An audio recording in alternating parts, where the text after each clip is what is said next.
What does it look like to close the year strong? What can we do to close that year strong? What are the directions to get there?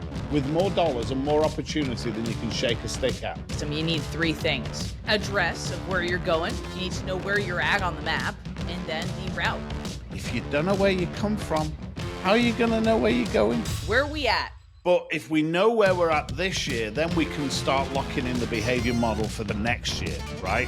Find someone who scares the shiving lips out of you. What are our numbers? Those numbers should improve, right? They should be better than last year. You're going to think I'm crazy. What did we intend on closing? Did we have strong follow-up? Do or don't do, there is no try. We're validating your emotions. We're acknowledging that you're human, but we're not letting you off the hook.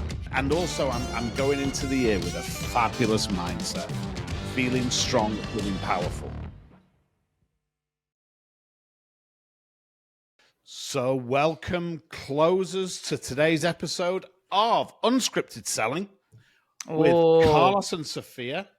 And today, what an episode we've got planned for you guys today.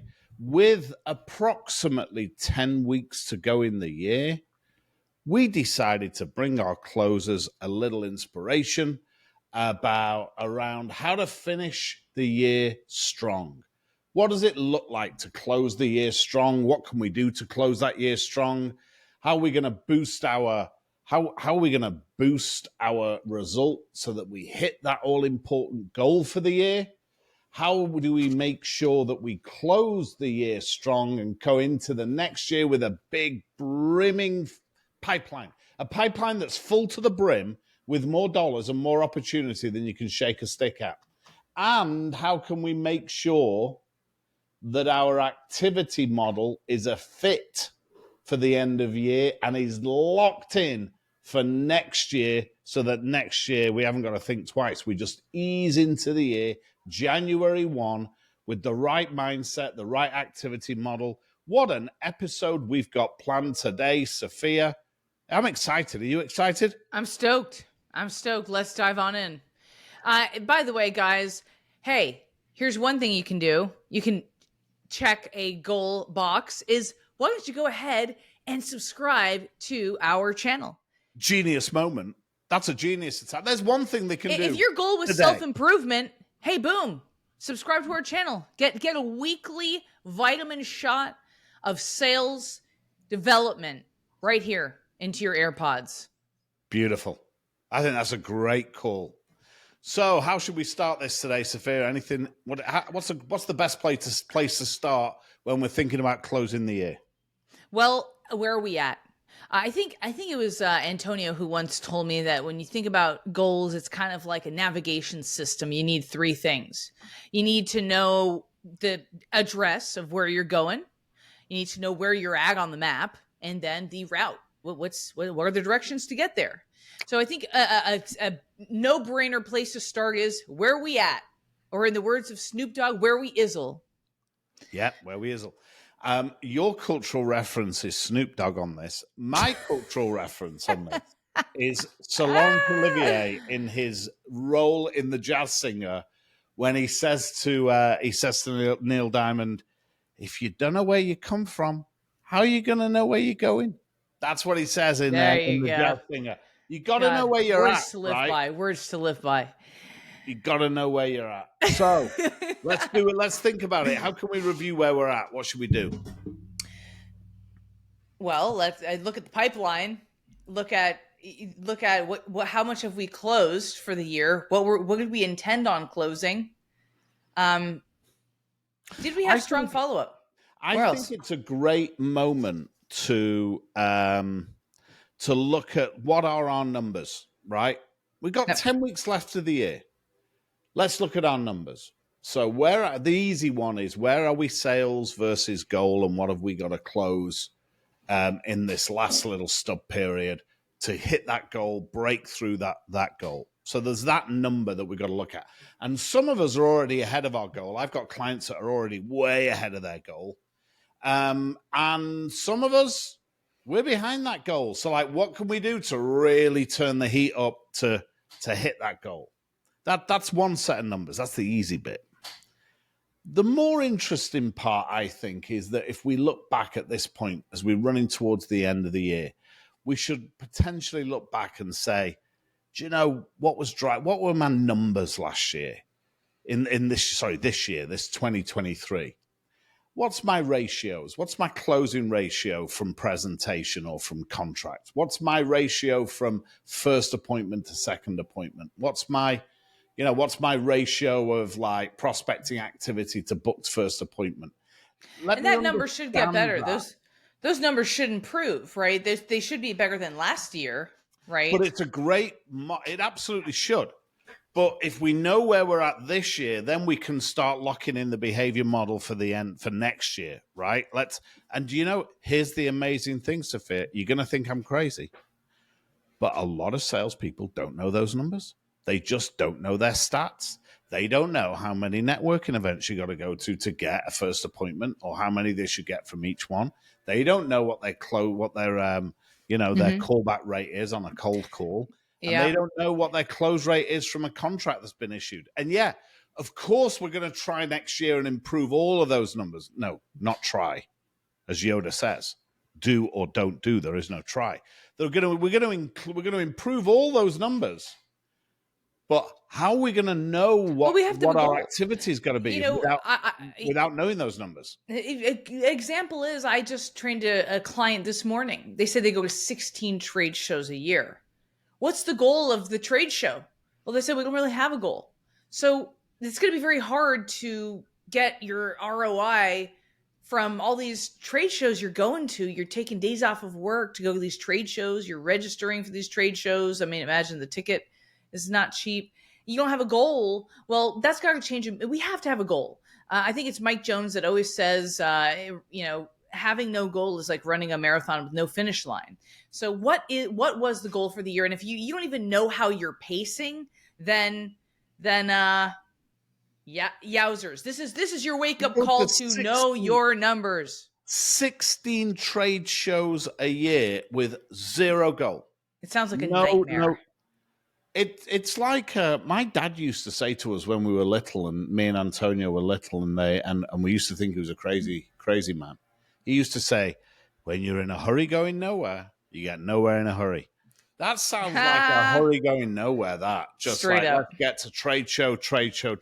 So I think know your numbers is a great place to start. What did I do this year that worked? How am I going to learn from that? As you and I said earlier, Sophia and I were talking earlier, more, better, different. What have I got to do more of? What have I got to do better? What have I got to do different? Carlos, do you think that as salespeople, when does this happen and why does it happen? How do we lose track of numbers? Like, quite literally, one of the most important things that we should be, on the ball about. Do you think at a subconscious level we don't want to look at the numbers, or do we just get so busy, and busy is the enemy? Is the new stupid? Is it a combination of both? How do we lose track of such an important metric?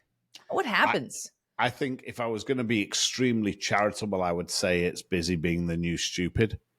But I think the reality, if I wasn't to bring quite as much charity to it, we don't want to know. Why ask the question that you don't want the answer to, right? It's like, do I want to get on the scale in the morning? If I was serious and inspired and driven, I'd be on the scale every morning. But there are some mornings when I wake up and I think, I had pasta last night. That pizza couldn't have helped. The ice cream. I think I'm too busy today for the scale. Funny that, right? Today's the day I'm too busy for the scale. So this is interesting. I don't think I've ever heard anybody talk about this. I don't think I've ever heard any sales guru talk about why it's so easy to lose track of the numbers. And I think that right now, in the history of sales podcasts and content, we are facing the monster in the closet, and we're being honest with ourselves. We don't look at the numbers because we don't want to. So we gotta acknowledge that and realize, like, that's effed up, and we gotta get real and realize we're not going to go anywhere unless we are keeping our eye on those numbers every single day. Every single day. Now, I tell you, an important part of this, though, is we've got to also recognize that we're humans. So, guys, Unfortunately, Sophia is but also exactly right. fortunately. We have to absolutely look at the numbers. If we're not looking at the numbers, how do we know where we're at, where we're going? We don't know what our conversion rates are. The data's disappeared. And by the way, within 3 days, that data's gone forever, ever. Yeah. Right? What, you think you're going to pull out that strip of paper that says how many calls you made 3 days ago? Never. Never. Should be in the CRM, locked in. But give yourself a break, guys. If this were easy, everyone would be making a fortune.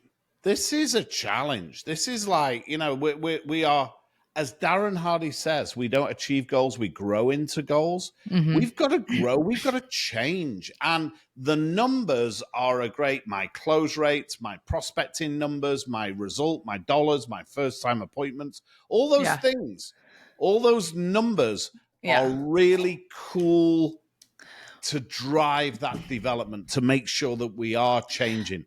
And sometimes we miss our number. We're validating you closers. We're validating your emotions. We're acknowledging that you're human, but we're not letting you off the hook. What does on yourself on December 31st? What would your December 31st version of yourself tell you today? Looking at how you've closed out the year. So my December 30th, it's a great question. My December 31st, the December 31st Carlos is going to call me up from the future today. And he's going to say, you know what, Carlos? Number one, good job figuring out your numbers. You needed to know that to get to your goal. Number two, hey, I can't believe you pulled that year out of the bag. You had 10 weeks to go, and you absolutely nailed it. Monster activity. You fixed what you needed to fix. You got your strategy right.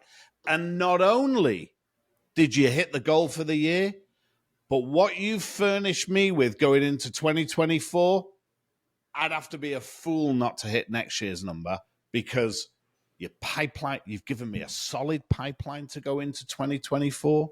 You've given me great data sets, so I know what my activity plan needs to look like. I'm going into the year with a fabulous mindset, feeling strong, feeling powerful. So think about yourself holding the glass of champagne, happy New Year's Eve. Don't make that person pissed off with yourself. This is, I had someone tell me, Sophia, what do you think you could get? This was when I was doing a lot of prospecting. He said, do you think that you could score 5 intro calls with CEOs if I told you that if you didn't, your dog would get it between the eyes? Probably. Hey guys, here's another thing. For those of you closers who are groovy, in the words of Carlos, and have a vision board, where's that thing sitting? When was the last time you looked at that thing? Do you look at it every day like some of our cool listeners? Or is it pretty much, is it on a file on your computer, you haven't looked at it? Is it under a stack of papers? When you look at that vision board, how many things on that vision board did you manifest and accomplish? Do you know, guys, this is an important point. I look at my vision board every morning. So first, is it one of the first thing I do? I do my journal and then I look at my vision board. It's my desktop background. I look at it every day. There have been stories of people that have really created extraordinary outcomes out of that vision board, right? We had one that overcame cancer. We had someone that bought the house that they wanted, that they thought there's never in a million years they'd be able to score that house, and they did. We've had incredible stories. Yeah, over the years. Amazing. Yes. So let's talk about setting goals. How do we set goals, Carlos? How do you set your goals for the year? And what are you going to do? 2-part question. How do you set goals for the year? And in these last 2 months, 2 months left of 2023, how are you going to make sure you close the year out strong? Okay. I'll do them in the order you've given me them there, right? Mm-hmm. Okay. So setting goals for next year. And it is a fabulous, it's a fabulous development point from what we've just been talking about on numbers. Goals are essentially numerical. They are. There's just, you got to measure something, right? If you think about SMART goals, specific, actionable, what is it? SM, measurable. It's the M. It's the measurable. So my goal for next year, I break into two major baskets. There's my responsibility. What am I delivering? And then what's my team delivering, right? So I've got a business goal and a team goal and when I say my team, I really mean your team, Soph. But like, what's my team delivering? What am I delivering? So, and in terms of my own production, because I think that's what's going to be most interesting for our listeners and our viewers, that part of the goals where I'm thinking of myself as a sales guy, because we're all selling, those I have got three major numbers that I'm looking at. Number one is activity. So activity is, what is my behavioral model that I need to do next year? Because I know my numbers, and I know if I do a certain level of activity, that'll create a certain number of pipeline opportunities. Two, what is my goal pipeline number, right? So how many deals do I want, real deals, in my pipeline at any point in time? So I've set my pipeline goal. And then three is my revenue goal, my result goal, right? They're my three goals for the year, for any point in the year, and I map it out. Now, what's interesting is, if my revenue goal is off, then I need to increase my pipeline. And if my pipeline goal, and if my pipeline goal's off, then I need to, if my pipeline actual is off goal, then I need to increase my prospecting. It always comes back to prospecting. It always comes back to lead generation. And I can, by using that model, I can play the dials, right? It flows that way. It flows from right to left. Left to right, it goes prospecting becomes pipeline, pipeline becomes revenue. But if I've got a problem at any of those, I need to cascade that problem back towards the left. Make sense? Yep, makes sense to me. The way I'm cracking this gap for me is pipeline. So remember, we've said it's prospect, it's pipeline, it's result. I'm going to crack this with pipeline because I'm in the fortunate position of always having really more opportunity in front of me than I can really cram into my pipeline. That comes out of being in, and that's going to piss some of our viewers and listeners off because they're not in that fortunate position. And I get it. It comes out after 12 years in the same marketplace, turning the handle on it. Yeah, right?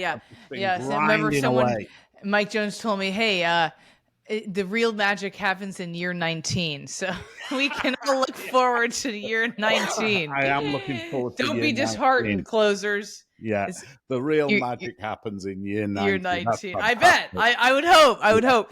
You know, Carlos, it kind of reminds me, I know we put down on this rundown that we were going to talk about SMART goals, but it reminds me of Marcus Kauke, who used to have dumb goals. Do you remember his whole thing with dumb goals? Tell me, remind me. I remember Marcus, but I don't remember the goals. Yeah, he used to say, screw SMART goals. I like dumb goals, which is funny, right? It's a pattern interrupt. Dream-based, uplifting, method-friendly, and behavior-driven. Oh, I kind of like the dumb goals. I like dumb goals. You know, so dream-based. Dream big. Don't think small. Make it dream-based, uplifting. Do your goals fill you with dread? Like you're not going to work really hard towards a goal that fills you with dread. You're not going to be eager to open your CRM and your pipeline and update it if your goal is not uplifting. So I like that. How often do we think about our goals being uplifting? We think so much about process and la la la, but uplifting, that's inspirational, method friendly. So what's going to be what's the end to the means, right? What's the means to the end, and behavior driven. Hey guys, how can you not be liking and subscribing these episodes? Come on, gold, guys. Absolute we give you vision board workshops. We give you dumb goals. We give you a cackle or two. Now, I tell you what we've done, which is what we always done. It takes us about 5 minutes to actually veer hard off our plan, right? We've veered hard off our plan and we've got like 5 minutes left. Talk to the group. talk to our listeners about, we've got this activity model, right? So we know what we've got to do to close the year. We've got to do this activity. We've got to do more dials. Maybe we're gonna go back to some recapture clients to close the year strong. I know that that's on my plan to do. I've just put some recapture business in because recapture business is really quick business. You can get recapture business fast. And Fettuccine agrees. That's This is Chuleta. Oh, is that Chuleta? This is Chuleta. This is So Chuleta. there she is.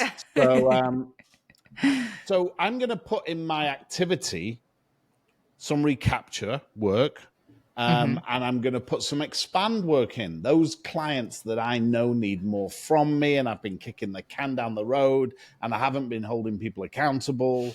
So there's some real quick, easy business I can go and get. Recapture business, or and go back to people who I've had a no from in the year because things have probably changed and I've just been too lazy or distracted to go and capitalize on what changed.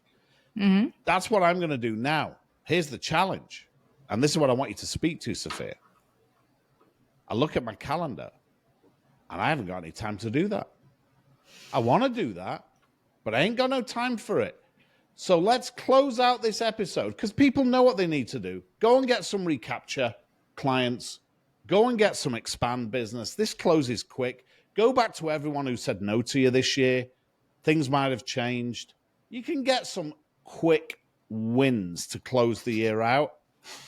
But how do we solve the time management or the priority management issue? It's a choice. Someone once told me, Sophia, you and Beyonce have the same 24 hours in the day. And that hurt. And I realized that being a victim of your calendar is simply not cute. You want your calendar to be your brain. And so if you've got to do recapture, if you're committed to doing recapture, then you need a time block and you need to set a date with yourself, a non-negotiable focus time that a lot of companies I know are implementing. Focus time is where you use the do not disturb function on your phone and you shut down notifications for an hour to figure out, okay, who am I going to call? Recapture. Let me look at my zombie clients. This is a list of clients that used to work with you. Who am I going to call? When am I going to call them?